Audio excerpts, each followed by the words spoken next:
nafas masuk udara dari hidung ke trakea ke peparu. Alalalilale. Hai, Assalamualaikum dan salam sejahtera. Saya Cikgu Muhammad Safwan bin Rozak dari SK Desa Jaya, Bandar Jengka, Pahang. Pada kali ini saya akan membawakan satu amalan terbaik yang bertajuk penggunaan lagu parodi dalam strategi pengurusan bilik darjah dan peningkatan kesejahteraan murid.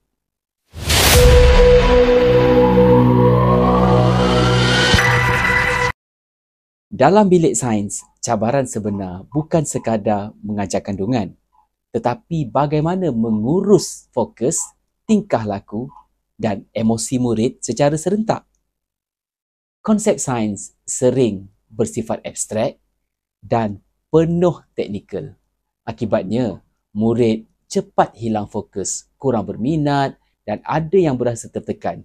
Situasi ini memberi kesan kepada kelancaran PDP serta menyukarkan pengurusan bilik darjah. Jadi persoalannya, bagaimana kita boleh mengajar sains dengan lebih berkesan? Di sinilah saya memperkenalkan lagu parodi, lagu popular, lagu rakyat dan apa saja lagu yang digubah liriknya untuk menjadi lagu yang digunakan dalam PDP. Lagu ini bukan sekadar hiburan tetapi sebagai alat pedagogi dan juga alat pengurusan bilik darjah. Lagu parodi boleh digunakan dalam 3 fasa utama semasa proses PDP. Sebagai set induksi untuk menarik perhatian, sebagai pengukuhan untuk membantu ingatan dan sebagai penutup untuk merumuskan pembelajaran. Dari sudut pengurusan bilik darjah, lagu parodi membantu mengawal kelas secara semula jadi. Murid fokus tanpa dipaksa. Gangguan tingkah laku dapat dikurangkan dan masa PDP dapat dimanfaatkan dengan lebih berkesan.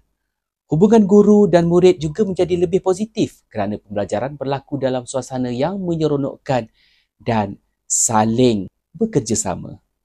Dari segi kesejahteraan murid pula, pendekatan ini membantu mengurangkan kebimbangan terhadap mata pelajaran sains. Murid berasa lebih selamat, lebih yakin dan lebih seronok untuk menyertai pembelajaran. Apabila emosi murid menjadi terjaga, pembelajaran menjadi lebih bermakna. Secara kesimpulannya, penggunaan lagu parodi dalam PDP bukan sekadar meningkatkan kefahaman sains tetapi merupakan amalan terbaik dalam pengurusan bilik darjah dan kesejahteraan murid.